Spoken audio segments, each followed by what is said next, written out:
Donc était présent pour la Direction générale de la sécurité civile le préfet Jacques Witowski, directeur général, avec le directeur des sapeurs-pompiers Michel Marquer et la sous-directrice Mireille Lared. Avenir Secours était conduit par le président Gérard Herriart, Laurent Nicolai et moi-même. Nous avons passé un peu plus d'une heure à échanger sur les problématiques de la catégorie B, avec la problématique des concours et examens. Donc la direction générale a bien noté la nécessité d'augmenter de façon conséquente le nombre de postes aux concours et examens. Il faudra simplement que dans les sections locales Avenir Secours fassent en sorte que les postes soient budgétisés et que les recrutements aient lieu. Nous avons eu également l'information d'une modification dans l'organisation des concours, puisque ce sont maintenant les centres de gestion avec qui l'ADG a passé convention qui seront organisateurs du concours. Nous avons pu à cette occasion nous assurer, et nous serons destinataires de la convention, sur le secret, en tout cas l'anonymisation des copies. La procédure sera renforcée pour garantir l'anonymat. Et dans la constitution des jurys, c'est bien la direction générale qui sera en charge de faire les propositions.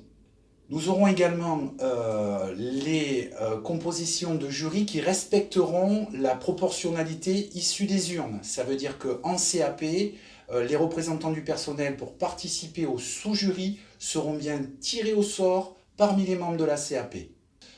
Nous en avons également profité pour aborder les problématiques de nomination au choix. S'il est vrai que la direction générale a fait une note en ce sens pour éclairer les SDIS en matière de nomination au choix, nous avons pu aussi faire valoir nos éléments techniques et juridiques pour disposer d'un plus grand nombre de possibilités de nomination au choix. Mais là aussi, la direction générale est bien consciente que le travail doit se faire dans les départements. Et c'est bien là que les sections Avenir Secours départementales doivent interférer auprès de leurs responsables RH, auprès de leurs directeurs et du PK10 pour faire en sorte que les postes soient effectivement créés pour pouvoir abonder les tableaux d'avancement à la CAP.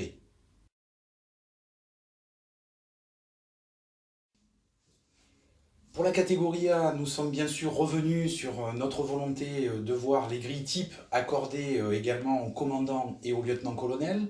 Nous avons appris à cette occasion la volonté de la direction générale de mettre en place un examen de commandant pour le deuxième semestre avec, bien évidemment, la modification des épreuves qui consisterait à les inverser. On commencerait par le croc et il y aurait le dossier constitué par l'agent qui serait fourni au jury, un petit peu comme le dossier REP que vous avez eu cette année pour le concours de capitaine.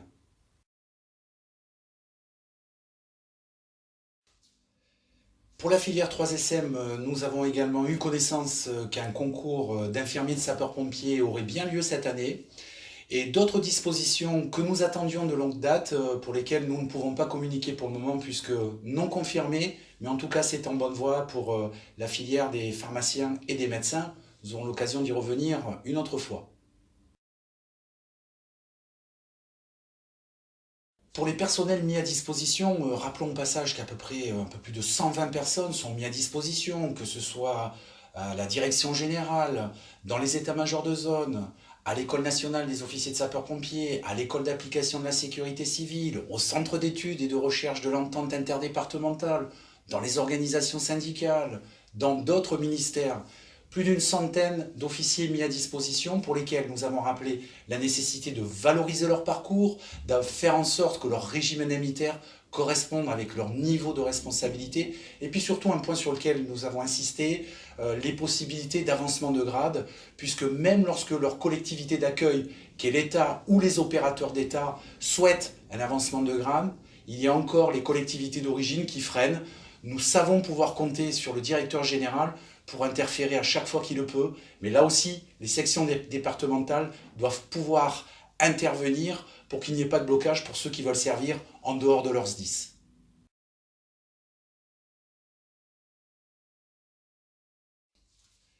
S'agissant de la directive européenne temps de travail de 2003, ainsi que les différents avis des tribunaux français, et puis également de la Cour de justice européenne, avec le célèbre arrêt Nivelle-Matzak du 21 février 2018, nous avons longuement échangé avec le directeur général de la sécurité civile, car nous étions vraiment en attente de savoir quelle était la position de l'État.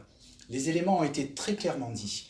La position que nous avons défendue à Bruxelles, qui consiste à dire qu'un pompier volontaire en garde casernée doit être vu comme un travailleur européen, est entendue. Simplement, un certain nombre de dogmes, un certain nombre de difficultés juridiques notamment, doivent être étudiés de près et l'Europe, en partenariat avec les services juridiques du ministère de l'Intérieur, travaille pour une transposition de la directive en droit français. Nous avons interpellé le directeur général sur la problématique des heures d'astreinte effectuées par les cadres. Là-dessus, l'expertise est en cours. Nous attendons de voir quelle sera la position de l'État pour pouvoir confronter la nôtre et faire avancer nos idées. Quelques informations diverses, comme notamment le fait que dans le cadre de la révision de la formation, la présélection de la FAE de chef de groupement devrait être supprimée. Nous l'avons appelé de nos voeux depuis des années. Le directeur sera suffisamment apte pour décider qui doit aller suivre la formation.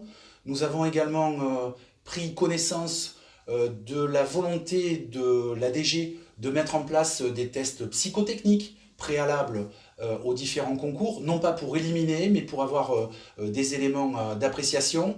Et puis une réforme aussi que nous attendions sur les épreuves sportives qui ne sont pas non plus adaptées au travail que l'on demande à un officier de sapeur-pompier. On ne veut pas des athlètes qui fassent les Jeux Olympiques, mais des éléments suffisamment aptes à tenir leurs emplois sans avoir les barèmes de la Fédération française d'athlétisme.